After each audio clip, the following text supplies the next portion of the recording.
metaphysics.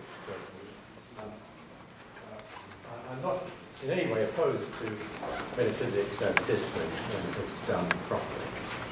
But I think, as with many of you, what I find deeply disturbing about some trends in contemporary metaphysics is this, that many of the things that are said are simply just false. And they're not even necessarily true, they're just contingently and factually wrong. And in any academic discipline, that's an entirely bad thing, and so that's why I'm here. So to address the title of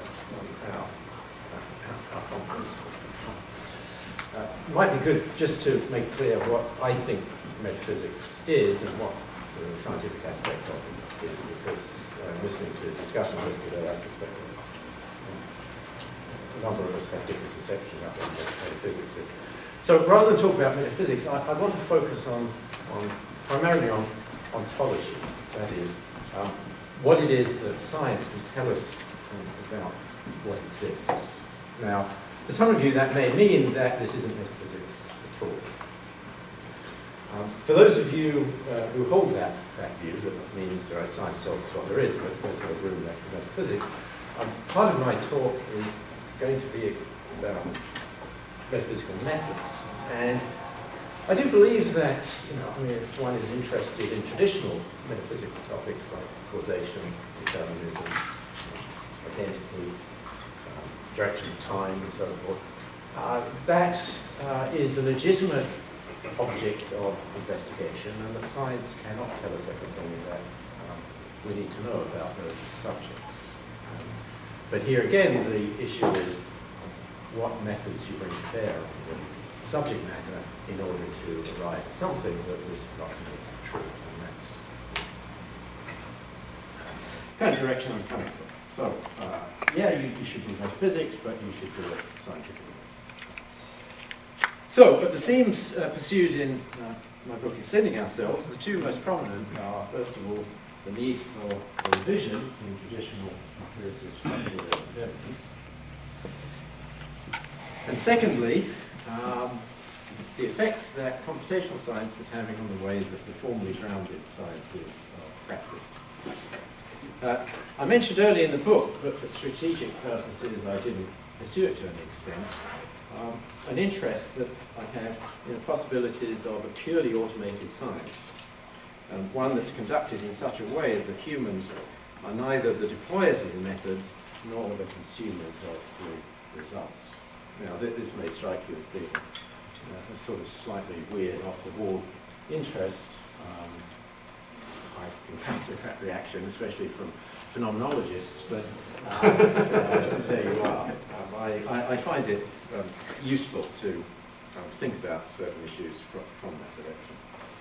Now, this theme is closely connected with the two that I just mentioned, but today I'm going to highlight it, because I think it can help us see what's wrong with certain kinds of contemporary metaphysics, and also what an appropriate metaphysics for science might look like. So my answer to the question posed in the title of this workshop is, scientific naturalism does indeed exclude certain kinds of metaphysics, but it doesn't exclude every kind. Science alone is insufficient for a complete understanding of the natural world, but drawing on its results is necessary in order to do it effectively. Now, I've got two projects that I'm going to pursue today. The primary project is this one. If we take scientific results seriously as a constraint on our metaphysics, then the kinds of science that I explored in Extending Ourselves, most notably instrumental and computational extensions of our natural abilities, are going to pose serious challenges to our existing conceptual frameworks. Challenges that will probably be more difficult than those involved in the great scientific revolutions of the past, all of which involve conceptual frameworks that ultimately were accessible to human scientists. The goal has to be to provide some account of how we can meet these challenges in developing a scientifically informed metaphysics. Now, in pursuing this goal, I'm going to adapt one of the features of the constitutive a priori that was presented in Michael Friedman's book, The Dynamics of Reason. I don't suggest that the examples I'll give fit the whole of Friedman's scheme, Indeed, it's clear that they don't, but the motivation, I hope, is similar to part of what Michael Friedman was trying to get at vis-a-vis an account of a certain sort of a priori. Now that discussion will naturally lead to a second project, which is this. To identify which elements of contemporary metaphysics can be retained by scientific metaphysics and which must be abandoned. In pursuing the second project, I'm going to discuss also some of the themes that were targeted by James Laderman and Don Ross in their book, Everything Must Go.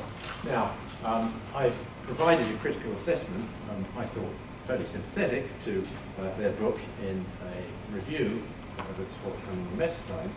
And so here, what I'm going to do, rather than getting into the detail, I'm going to just emphasize some of the commonalities in our arguments, most notably why certain kinds of analytic metaphysics are using effective methods. Now, whereas they have as particular targets the reliance on an ontology of individuals and mereology, because it's scarcely possible, I think, to separate epistemological issues from metaphysical issues, I'm going to spend myself time on some of the epistemological underpinnings of analytic metaphysics, most notably the reliance on intuitions and a priori propositions, not in Friedman's sense, but in a different sense. This, I think, is appropriate because since science provides the epistemological basis for scientific metaphysics, that can serve as a sensible alternative to these effective epistemological methods, analytic metaphysics. So here's the background. First, a brief synopsis of a couple of themes that were subtexts in extending ourselves, and which need to be brought out more explicitly here. Once we delegate significant parts of computationally based science to non-human executors in computational neuroscience, complexity theory, condensed metaphysics, and many other domains, we shall with increasing frequency require novel conceptual frameworks to first employ those techniques in the most effective possible ways, and secondly, to understand the results that are emerging from their deployment.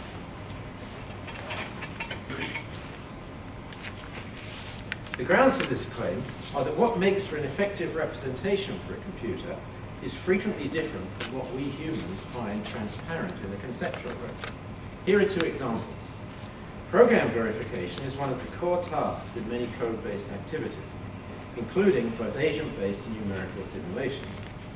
There now exist many effective verification tools, but the ways in which they execute the task is significantly different from the methods that a human code checker would use.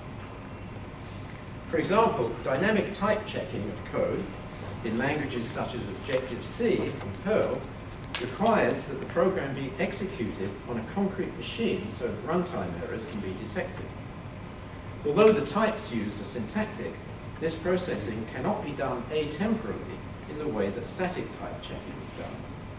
But more importantly for us, this essentially temporal process is different from the usual kinds of a priori processes that are involved in human checking, because it requires a specific type of empirical and specifically temporal process to be carried out, which here I'm assuming that real-time processes are a part of the empirical world.